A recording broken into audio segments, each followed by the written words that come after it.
Capítulo B. De los consorcios. Artículo 118. Definición y actividades propias. 1.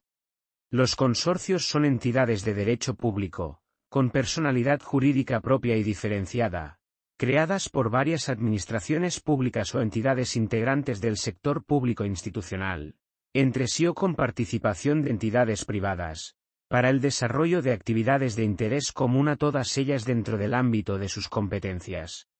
2.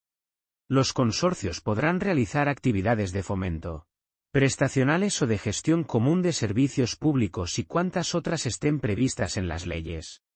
3. Los consorcios podrán utilizarse para la gestión de los servicios públicos, en el marco de los convenios de cooperación transfronteriza en que participen las administraciones españolas, y de acuerdo con las previsiones de los convenios internacionales ratificados por España en la materia. 4. En la denominación de los consorcios deberá figurar necesariamente la indicación, consorcio, o su abreviatura, C. Artículo 119. Régimen jurídico. 1. Los consorcios se regirán por lo establecido en esta ley, en la normativa autonómica de desarrollo y sus estatutos. 2. En lo no previsto en esta ley, en la normativa autonómica aplicable, ni en sus estatutos sobre el régimen del derecho de separación, disolución, liquidación y extinción, se estará a lo previsto en el Código Civil sobre la sociedad civil, salvo el régimen de liquidación, que se someterá a lo dispuesto en el artículo 97, y en su defecto, el Real Decreto Legislativo 1/2010, de 2 de julio. 3. Las normas establecidas en la Ley 7/1985, de 2 de abril, y en la Ley 27/2013, de 21 de diciembre, de racionalización y sostenibilidad de la administración local sobre los consorcios locales tendrán carácter supletorio respecto a lo dispuesto en esta ley.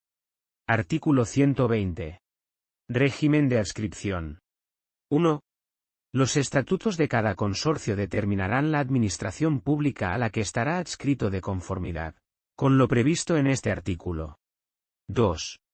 De acuerdo con los siguientes criterios, ordenados por prioridad en su aplicación y referidos a la situación en el primer día del ejercicio presupuestario, el consorcio quedará adscrito, en cada ejercicio presupuestario y por todo este periodo, a la administración pública que disponga de la mayoría de votos en los órganos de gobierno. B. Tenga facultades para nombrar o destituir a la mayoría de los miembros de los órganos ejecutivos. C. Tenga facultades para nombrar o destituir a la mayoría de los miembros del personal directivo. D. Disponga de un mayor control sobre la actividad del consorcio debido a una normativa especial. E. Tenga facultades para nombrar o destituir a la mayoría de los miembros del órgano de gobierno. F. Financie en más de un 50%, en su defecto, en mayor medida la actividad desarrollada por el consorcio, teniendo en cuenta tanto la aportación del fondo patrimonial como la financiación concedida cada año. G. Ostente el mayor porcentaje de participación en el fondo patrimonial. H. Tenga mayor número de habitantes o extensión territorial dependiendo de si los fines definidos en el estatuto están orientados a la prestación de servicios a las personas, o al desarrollo de actuaciones sobre el territorio. 3. En el supuesto de que participen en el consorcio entidades privadas, el consorcio no tendrá ánimo de lucro y estará adscrito a la administración pública que resulte de acuerdo con los criterios establecidos en el apartado anterior. 4. Cualquier cambio de adscripción a una administración pública, cualquiera que fuere su causa, conllevará la modificación de los estatutos del consorcio en un plazo no superior a 6 meses, contados desde el inicio del ejercicio presupuestario siguiente a aquel en se produjo el cambio de adscripción. Artículo 121. Régimen de personal. El personal al servicio de los consorcios podrá ser funcionario o laboral y habrá de proceder de las administraciones participantes, en cuyo caso su régimen jurídico será el de la administración pública de adscripción y sus retribuciones en ningún caso podrán superar las establecidas para puestos de trabajo equivalentes en aquella. excepcionalmente, cuando no resulte posible contar con personal procedente de las administraciones participantes en el consorcio, en atención a la singularidad de las funciones a desempeñar o cuando, tras un anuncio público de convocatoria para la cobertura de un puesto de trabajo restringida a las administraciones consorciadas, no fuera posible cubrir dicho puesto, el Ministerio de Hacienda y Función Pública, u órgano competente de la administración a la que se adscriba el consorcio, podrá autorizar la contratación de personal por parte del consorcio para el ejercicio de dichas funciones, en los términos previstos en la correspondiente Ley de Presupuestos Generales del Estado. Artículo 122. Régimen presupuestario, de contabilidad, control económico financiero y patrimonial. 1. Los consorcios estarán sujetos al régimen de presupuestación, contabilidad y control de la administración pública a la que estén adscritos, sin perjuicio de su sujeción a lo previsto en la Ley Orgánica 2/2012, de 27 de abril. 2. A efectos de determinar la financiación por parte de las administraciones consorciadas, se tendrán en cuenta tanto los compromisos estatutarios o convencionales existentes como la financiación real, mediante el análisis de los desembolsos efectivos de todas las aportaciones realizadas. 3. El órgano de control interno de la administración a la que se haya adscrito el consorcio, deberá realizar la auditoría de cuentas anuales de aquellos consorcios en los que, a fecha de cierre del ejercicio, concurran, al menos, dos de las tres circunstancias siguientes. Que el total de las partidas del activo supere 2.400.000 euros. B. Que el importe total de sus ingresos por gestión ordinaria en el caso de los consorcios del sector público administrativo, o la suma del importe de la cifra de negocios más otros ingresos de gestión, en el caso de los pertenecientes al sector público empresarial, sea superior a 2.400.000 euros. C. Que el número medio de trabajadores empleados durante el ejercicio sea superior a 50. Mediante ley, podrán modificarse los límites anteriores cuando la estructura y composición de los consorcios adscritos a una administración así lo requiera. Las circunstancias señaladas anteriormente se aplicarán teniendo en cuenta lo siguiente. A. Cuando un consorcio, en la fecha de cierre del ejercicio, pase a cumplir dos de las citadas circunstancias, o bien cese de cumplirlas, tal situación únicamente producirá efectos en cuanto a lo señalado si se repite durante dos ejercicios consecutivos. B. En el primer ejercicio económico desde su constitución o su adscripción al sector público correspondiente, los consorcios cumplirán lo dispuesto en los apartados anteriormente mencionados si reúnen, al cierre de dicho ejercicio, al menos dos de las tres circunstancias que se señalan. C. Aun cuando, según las circunstancias señaladas, no exista obligación de someter las cuentas anuales de un consorcio a auditoría de cuentas, los órganos de control interno podrán, en todo caso, incluir su realización en sus planes anuales de control y auditoría. 4.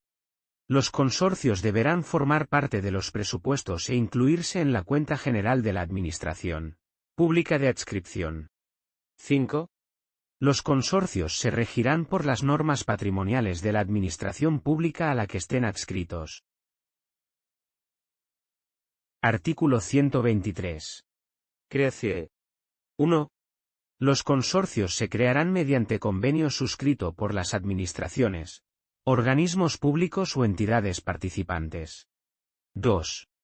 En los consorcios en los que participe la Administración General del Estado o sus organismos públicos y entidades vinculados o dependientes se requerirá a.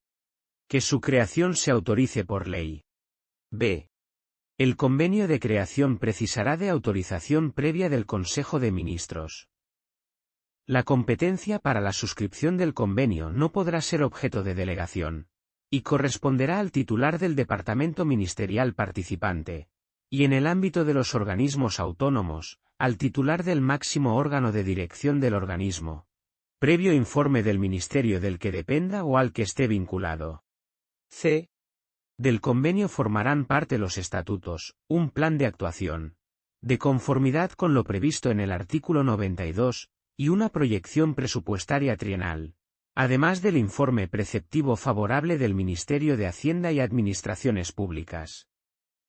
El convenio suscrito junto con los estatutos, así como sus modificaciones, serán objeto de publicación en el Boletín Oficial del Estado. Artículo 124. Contenido de los estatutos. Los estatutos de cada consorcio determinarán la administración pública a la que estará adscrito, así como su régimen orgánico, funcional y financiero de acuerdo con lo previsto en esta ley, y, al menos, los siguientes aspectos: sede, objeto, fines y funciones. B. Identificación de participantes en el consorcio así como las aportaciones de sus miembros. A estos efectos, en aplicación del principio de responsabilidad previsto en el artículo 8 de la Ley Orgánica 2/2012, de 27 de abril, los estatutos incluirán cláusulas que limiten las actividades del consorcio si las entidades consorciadas incumplieran los compromisos de financiación o de cualquier otro tipo, así como fórmulas tendentes al aseguramiento de las cantidades comprometidas por las entidades consorciadas con carácter previo a la realización de las actividades presupuestadas. C. Órganos de gobiernos y administración, así como su composición y funcionamiento, con indicación expresa del régimen de adopción de acuerdos. Podrán incluirse cláusulas que contemplen la suspensión temporal del derecho de voto o a la participación en la formación de los acuerdos cuando las administraciones o entidades consorciadas incumplan manifiestamente sus obligaciones para con el consorcio, especialmente en lo que se refiere a los compromisos de financiación de las actividades del mismo. D. Causas de disolución. Artículo 125. Causas y procedimiento para el ejercicio del derecho de separación de un consorcio. 1. Los miembros de un consorcio, al que le resulte de aplicación lo previsto en esta ley o en la Ley 7/1985, de 2 de abril, podrán separarse del mismo en cualquier momento siempre que no se haya señalado término para la duración del consorcio.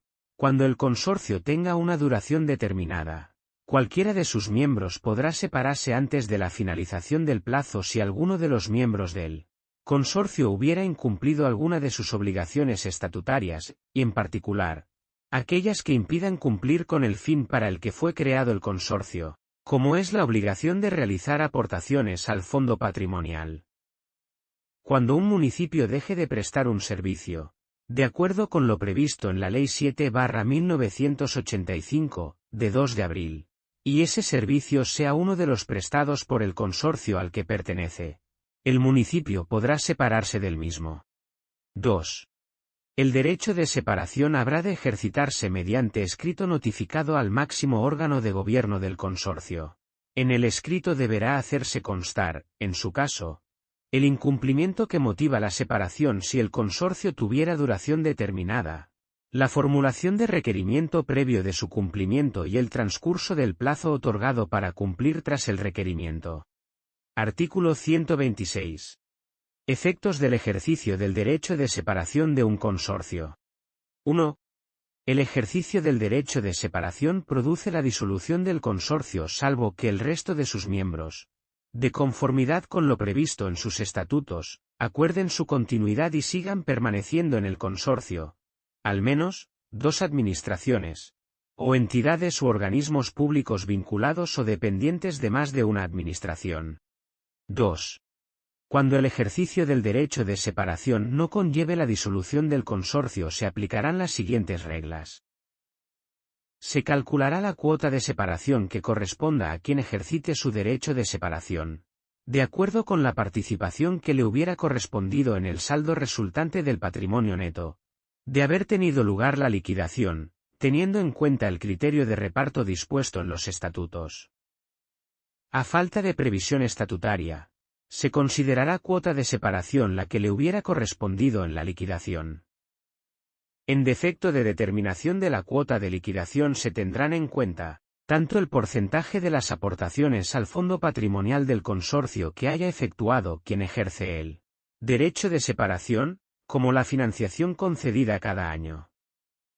Si el miembro del consorcio que se separa no hubiera realizado aportaciones por no estar obligado a ello, el criterio de reparto será la participación en los ingresos que, en su caso, hubiera recibido durante el tiempo que ha pertenecido al consorcio. Se acordará por el consorcio la forma y condiciones en que tendrá lugar el pago de la cuota de separación, en el supuesto en que ésta resulte positiva, así como la forma y condiciones del pago de la deuda que corresponda a quien ejerce el derecho de separación si la cuota es negativa. La efectiva separación del consorcio se producirá una vez determinada la cuota de separación, en el supuesto en que ésta resulte positiva, o una vez se haya pagado la deuda, si la cuota es negativa. B. Si el consorcio estuviera adscrito, de acuerdo con lo previsto en la ley, a la administración que ha ejercido el derecho de separación, tendrá que acordarse por el consorcio a quien se adscribe, de las restantes administraciones o entidades u organismos públicos vinculados o dependientes de una administración que permanecen en el consorcio, en aplicación de los criterios establecidos en la ley. Artículo 127. Disolución del consorcio. 1. La disolución del consorcio produce su liquidación y extinción. En todo caso será causa de disolución que los fines para los que fue creado el consorcio hayan sido cumplidos. 2. El máximo órgano de gobierno del consorcio al adoptar el acuerdo de disolución nombrará un liquidador que será un órgano o entidad, vinculada o dependiente, de la administración pública a la que el consorcio esté adscrito. La responsabilidad que le corresponda al empleado público como miembro de la entidad u órgano liquidador será directamente asumida por la entidad o la administración pública que lo designó, quien podrá exigir de oficio al empleado público la responsabilidad que, en su caso, corresponda cuando haya concurrido dolo, culpa o negligencia graves conforme a lo previsto en las leyes administrativas en materia de responsabilidad patrimonial. 3. El liquidador calculará la cuota de liquidación que corresponda a cada miembro del consorcio de conformidad con lo previsto en los estatutos. Si no estuviera previsto en los estatutos, se calculará la mencionada cuota de acuerdo con la participación que le corresponda en el saldo resultante del patrimonio neto tras la liquidación, teniendo en cuenta que el criterio de reparto será el dispuesto en los estatutos. A falta de previsión estatutaria, se tendrán en cuenta tanto el porcentaje de las aportaciones que haya efectuado cada miembro del consorcio al fondo patrimonial del mismo como la financiación concedida cada año.